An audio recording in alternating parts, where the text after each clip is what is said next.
Hello, everybody. Welcome back to the channel. I am the Inconsequential Runner. With us, we have Coach Mark. Hello, Coach Mark. Hi, Darcy. How you going? I am going fantastic. Question I've got for you today is running in the heat. Coach Mark, I've been to Japan recently and it was hot.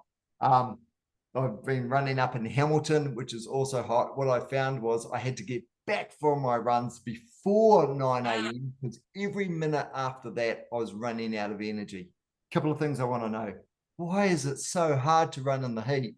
And should we actually be running in the heat, or should we get smarter about our training? So, and we'll pick out a few other things. But firstly, Coach Mark, why is it so hard? Well, look, it certainly is. And look, I'll give you a very quick physiology lesson. I'll make it quick, and I'll try to make it And make it simple for me. Quick's good, but make it simple for me. So when we exercise, our heart has to pump blood to our muscles, okay, to help us move. That's all fine and good when the weather's cool, but when the weather is hot, there's this conflict. So the heart obviously has to keep pumping the same amount of blood to your muscles, if you've got to go the same speed, but it also has to pump blood to the surface of your skin so that you sweat and cools it down. So you got two things going on there. Okay. So you think of your heart as like a generator in your house. It's working harder for the same pace, I guess you'd say. Yeah, the same. If you're trying to keep the same pace that you would be, comfortable with in a cool day, it's having to work harder. So your heart's pumping faster. Yeah. So automatically, just think about that. It's harder work. I like that. Now, yeah. The analogy that's just popped up in my head is like when you leave on all the lights in the house and the house is draining a lot of energy, and someone's running around going, "Wow, this light's on, start turning some of these lights off." That's kind of like what your heart's saying. It's like, why are you making me run in the heat? You shut one of these things down. Either we're in the heat but we're sitting down, or we're running and we're not in the heat. Why are we doing everything all at once? Okay, that's right. Sounds like the main goal, of course, of your body, and your brain governs all this, is to keep you alive. So it's not to make you run faster. No. So its main goal is to keep you alive, to keep you cool enough. So your performance is going to suffer as a result. Because your heart rate's going to be escalated, isn't it? That's right. Yeah. See, and where this gets even more complicated is if it's humid. So which it probably is in Japan. It's pretty humid Japan. Yeah, some parts. Yeah. But Hamilton certainly was humid. Actually, it surprised me. As an ex-Auckland guy, I thought I was used to humidity, but I've been in Wellington too long. But I found Hamilton really humid. Yeah. So that adds another complication, because if you're which has been humid in New Zealand, isn't it? So if you're you sweat, and then it has to evaporate off your skin for more water, for more blood to come to the surface of your skin to replace it. Yeah. So which is why often in marathons that people get a sponge and they sponge it off, so then fresh water, fresh sweat comes there. But on a humid day, the sweat doesn't evaporate. So you're not cooling down. You don't cool down until it evaporates off and sweat comes. Yeah. So this isn't happening. So that's why humidity is so dangerous, and worse than heat. And heat and humidity, obviously, a double whammy. And what this can do, so this causes, it's a bit like your generator again, is really working overtime, and it's struggling. It's like your air conditioning system is struggling. Yep. That's when you get heat exhaustion. So people start getting drowsy, staggering around. Looks terrible. It often isn't life-threatening, and can generally rehydration, getting in cool conditions, and that afterwards can solve that. Okay. But where it gets really dangerous is when heat exhaustion goes on for a long period of time, and the your air cooling system's struggling, and then it just literally goes kaput. Okay. It can't do it. So then your heat, your body temperature, there's nothing to, you don't sweat, in other words. Okay. And that is dangerous.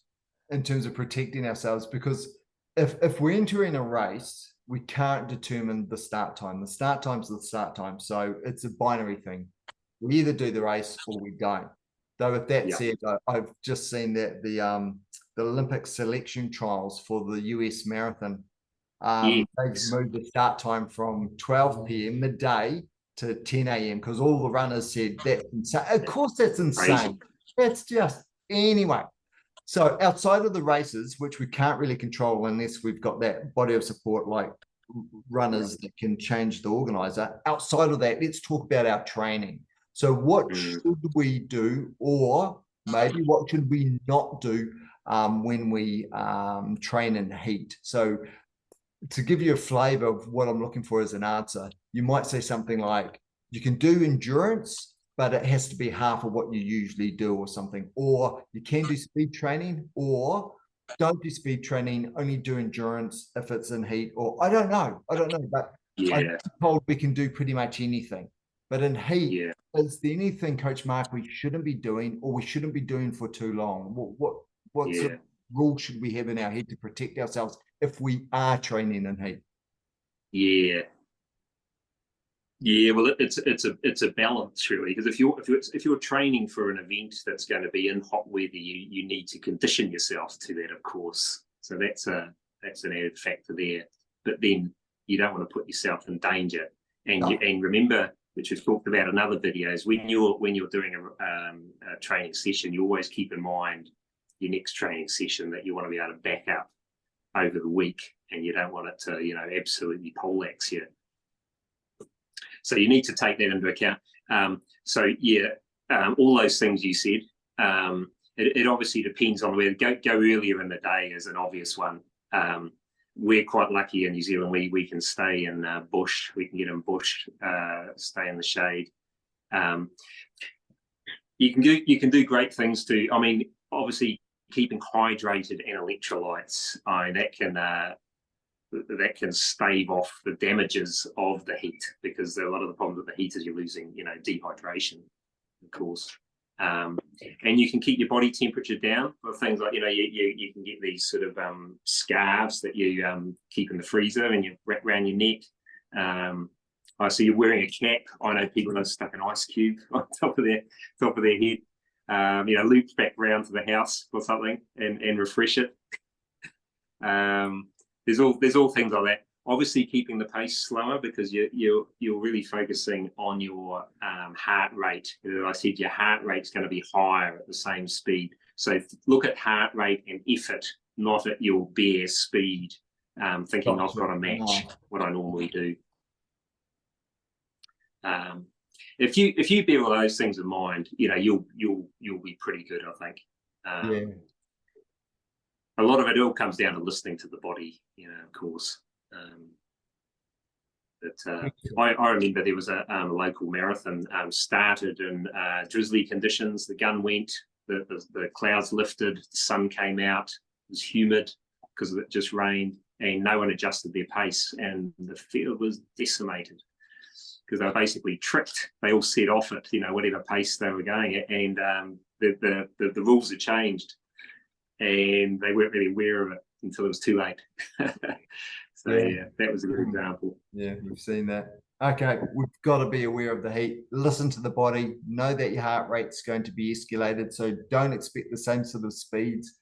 Be smart about your training, and do those things that you talked about, Coach Mark, in terms of just keeping yourself cool. And this is if you're training in the heat, try not to. Find that time. And certainly when I was in Hamilton, I found that 9 a.m. was the time. I had to be back by 9 a.m. So if it was a 2-hour run, I leave at 7. If it was intervals, I could get away from leaving it as late as 8, but they all ended by 9, because every minute after 9, it felt worse and worse. Coach Mark, thank you so much for those insights. Helpful as ever. Those of you that are watching this, if you've got a question, you know what to do. Pop it in the comments, and I'll ask Coach Mark that question. If you want to reach out to Coach Mark, his details are in the show notes. If you like the video, click like. I love that the most. It's nice to know that people are getting something out of the video. So if you've got something, just a favor, click like. Of course, you want to stay in the loop, hit subscribe. You know how all this goes, and share it with your running buddies if you like. But thank you for staying to the end of the video. And more than anything, Coach Mark and I want to make sure you get something out of it to make life and running just nice and easy for you. Coach Mark, thanks again. Catch up with you again soon. No worries at all.